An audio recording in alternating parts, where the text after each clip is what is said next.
കേസിന്റെ കാര്യം ആരതിയോട് സംസാരിച്ചോ? ഇല്ല. അമ്മ മെന്റൽ ഹോസ്പിറ്റലാണെന്നുള്ള കാര്യം പറയാനാ ആരതി വിളിച്ചത്. ഓരോ നിമിഷവും അമ്മയുടെ മാനസിക നില കൈവിട്ടു പോയിക്കൊണ്ടിരിക്കുക. എന്റെ സാമീപ്യം കൊണ്ട് മാത്രമേ എന്തെങ്കിലും മാറ്റം ഉണ്ടാവുന്ന ഡോക്ടർമാർ പോലും പറയുന്നു. അത് പറയാൻ ആരതി വിളിച്ച്. എല്ലായിടത്തും ദുരന്തങ്ങളെല്ലാം ഒരുപോലെ കയറി വരികയാണല്ലോ. അർച്ചനയായിക്കൊണ്ട് അമ്മയുടെ മുന്നിലേക്ക് കയറി ചെല്ലാൻ ഈ അവസ്ഥയിൽ തനിക്ക് പറ്റില്ലല്ലോ. പിന്നെ ഇപ്പൊ എന്തു ചെയ്യും? ഞാൻ ചെന്നില്ലെങ്കിൽ ഒരുപക്ഷെ എന്റെ അമ്മ. എനിക്കൊരു തീരുമാനത്തിലെത്താൻ പറ്റുന്നില്ല രാജീവ്. എടുത്തുചാടി ഒരു തീരുമാനം എടുക്കരുത്. അമ്മ ഇവിടെ വന്ന് എന്നെ കണ്ടതാ ഈ ഷോക്കിനെല്ലാം കാരണം.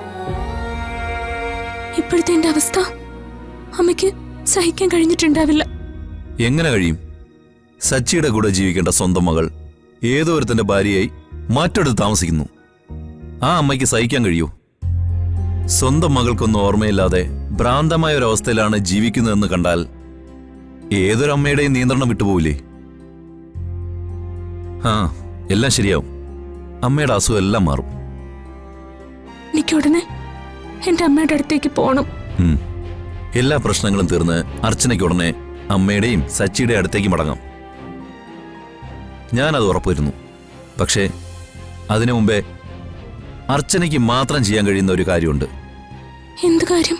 നിരപരാധികളായ കാഞ്ചനയും അമ്മയും ഇപ്പൊ അവന്തിയുടെ തടവറയിലാ. അവരെ എങ്ങനെയെങ്കിലും രക്ഷിക്കണം. അതിന് അർച്ചനയുടെ സഹായം എനിക്ക് വേണം. രാജീവിന് ഒഫീഷ്യലായിട്ട് അന്വേഷിച്ചൂടെ? അതല്ലേ നല്ലത്. ഇപ്പൊ അവിടെ റെയ്ഡ് നടത്തുന്നത് അവരെ കൂടുതൽ അപകടത്തിലാക്കും. അവര് ഇപ്പോ എവിടെ ഉള്ളതെന്നറിയോ? അവരിപ്പോഴും അവന്തിയുടെ വീട്ടിൽ തന്നെ ഉണ്ടെന്നാണ് ഞാൻ വിചാരിക്കുന്നത്. പോലീസ് അവിടെ എത്തുന്നതിന് മുമ്പ് അർച്ചന അവിടെ വരെ ഒന്ന് പോണം. അവരാ വീട്ടിൽ എവിടെയുണ്ടെന്ന് ഉറപ്പുവരുത്തണം. അതിന് അർച്ചനെ കൊണ്ട് മാത്രമേ സാധിക്കൂ. ഒരർത്ഥത്തിൽ അവരെ രണ്ടുപേരെയും ഈ അപകടത്തിലേക്ക് വലിച്ചിട്ടത് നമ്മളാണ്. അവരുടെ ജീവൻ രക്ഷിക്കാനുള്ള ബാധ്യത നമുക്കുണ്ട്. ആ വീട്ടിൽ അവരെ എവിടെയാണുള്ളതെന്ന് ഒരു സൂചന കിട്ടിയാൽ മതി. ബാക്കി കാര്യം ഞാൻ ഏറ്റു. രാജീവ് പറയുന്നത് ശരിയാ. നമ്മുടെ ഈ പ്രശ്നങ്ങൾക്കിടയിൽ ആ പാവങ്ങളുടെ ജീവിതം ഇല്ലാതായി പോകരുത്. ഞാൻ പോവാം അവന്തിയുടെ വീട്ടിലേക്ക്. അവരെവിടെയാണുള്ളതെന്ന് കണ്ടുപിടിക്കാം.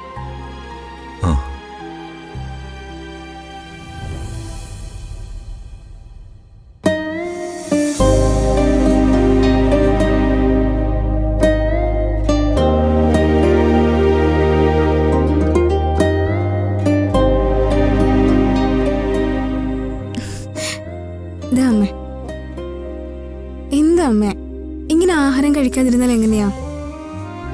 ഇത് കഴിക്കമ്മേ. അസുഖമൊക്കെ മാറി നമുക്ക് പെട്ടെന്ന് വീട്ടിൽ പോണ്ടേ. ഇത് കഴിക്കും.